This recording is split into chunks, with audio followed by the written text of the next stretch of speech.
মা একবার রাধুর কথা বলছেন।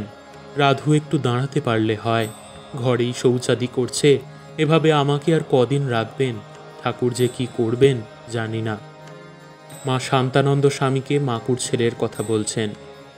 শোকে মানুষকে যা জব্দ করে এমন আর কিছুতেই পারে না। শরতের তার জন্য খুব কষ্ট হয়েছে। কালো ঔষধ আনতে কলকাতা গেল। এরা আবার তাকে বলে দিয়েছিল শরতের সঙ্গে যেন দেখা না করে। আমি বলি, কলকাতা যাবে, শরতের সঙ্গে দেখা করবে না, এ কীরকম কথা? মনীন্দ্র বলছেন, হ্যাঁ, শরৎ মহারাজ লিখেছিলেন কালো যেন শটান আমার কাছে আসে। মা তরকারি করছিলেন। চেলো নামে একটি ফল দেখিয়ে স্বামী শান্তানন্দ বললেন, এ কলকাতায় পাওয়া যায় না। মা বলছে, এতে ছেচকি হয়, অম্বলে দেওয়া চলে, ঠান্ডা গুণ, ভালো জিনিস। মনীন্দ্রকে জিজ্ঞাসা করছেন, জাহানাবাদে পাওয়া যায়? মনীন্দ্র বলছেন, হ্যাঁ মা। শান্তানন্দ স্বামী মায়ের নিকট দেশের দুঃখ দুর্দশার কথা তুললেন। স্বামী শান্তানন্দ বলছেন, ইনফ্লুয়েঞ্জাতে শুনছি 60 লক্ষ লোক মরেছে, ধান চাল সব দুর্মূল্য, লোকের বড় কষ্ট। মা বলছেন, হ্যাঁ বাবা, লোকে খেতে পাচ্ছে না, আবার যার ঘরে ছেলে পিলে আছে তার আরও কষ্ট। এই তো কষ্ট আরম্ভ হয়েছে, বর্ষা হয়ে ধান চাল হলে তবে তো কষ্ট যাবে। কে সাহেব নাকি এসেছিল কলকাতায়, যেখানকার ধান চাল সেখানে থাকবে আইন করবে বলে, সে নাকি চলে গেছে। মনীন্দ্র বলছেন, সেই রূপ তো চেষ্টা হচ্ছে।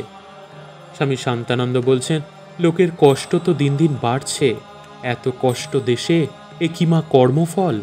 মা বলছেন, এত লোকের কি কর্মফল? কি একটা হাওয়া এসেছে।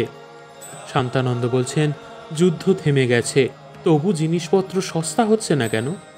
মা বলছেন, তবে যে বলে আবার যুদ্ধ হচ্ছে। স্বামী শান্তানন্দ বলছেন, সে এখানে কাবুলে, এত দুঃখ কষ্ট যুদ্ধ বিগ্রহ, এ কি মা যুগ পরিবর্তন হবে এবার? মা বলছেন, কি করে বলবো বলো, তার ইচ্ছায় কি হবে কেমন করে জানবো? রাজার পাপে রাজ্য নষ্ট হয়, হিংসা খলতা ব্রহ্মহত্যা এইসব পাপ। রাজার পাপে প্রজার কষ্ট ও দৈব উৎপাত। যেমন যুদ্ধ, ভূমিকম্প, দুর্ভিক্ষ, সবাই একটু নরম হলে তো যুদ্ধ থেমে যায়। আহা, ভারতেশ্বরী অর্থাৎ ভিক্টোরিয়া কেমন ছিলেন, লোকে কেমন সুখে স্বচ্ছন্দে ছিল। এখন একটি 5 বছরের ছেলে, সেও দুঃখের কথা বোঝে, বলে আমার পরবার কাপড় নেই। আচ্ছা, শরৎ যে এখানে চাল দেওয়ার ব্যবস্থা করেছে, কতগুলি চাল দেওয়া হলো? মনীন্দ্র বলছেন, কত ঠিক বলতে পারছি না, তবে প্রতি সপ্তাহে 34 টাকার চাল দেওয়া হয়। মা বলছেন, তা কত করে পাচ্ছে সবাই? মনীন্দ্র বলছেন, জনপ্রতি 1 পোয়া হিসেবে। মা জিজ্ঞেস করছেন, প্রত্যেকে তাহলে কত পেলে? মনীন্দ্র বলছেন, 6 সের, 7 সের, 8 সের, যাদের যেমন লোক খেতে। মা বলছে, কতগুলো লোক পেলে গো? মনীন্দ্র বলছেন, কি জানি, ঠিক জানি না মা। মুসলমানের মেয়েরাই বেশি ভিখারি। মা বলছে, হ্যাঁ, এখানে মুসলমানেরা খুব গরিব। আচ্ছা, শরৎ আর কোথায় চাল দিচ্ছে? মনীন্দ্র বলছে, বাঁকুড়া, ইন্দপুর, মানভূম, যেখানে দুর্ভিক্ষ সেখানে দিচ্ছেন।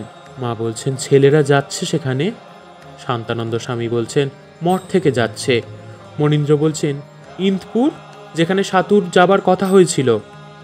মা বলছে, সাতুর ভগ্নীটির শিয়রে বিবাহ হয়েছে। মনীন্দ্র বলছেন, হ্যাঁ মা, সাতু বিবাহে না যাওয়ায় তার বাপ মা। মা বলছেন, হ্যাঁ, বড় দুঃখিত হয়েছে।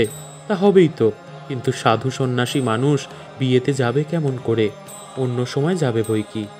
প্রভাকরের ছেলেটি ভালো হলে হয়, ছেলে হওয়া এক পাপ। তিনি বলতেন, সংসারে সব ভেলকিবাজি, ভেলকিবাজি বটে, তবে মনে থাকে না, এই দুঃখ।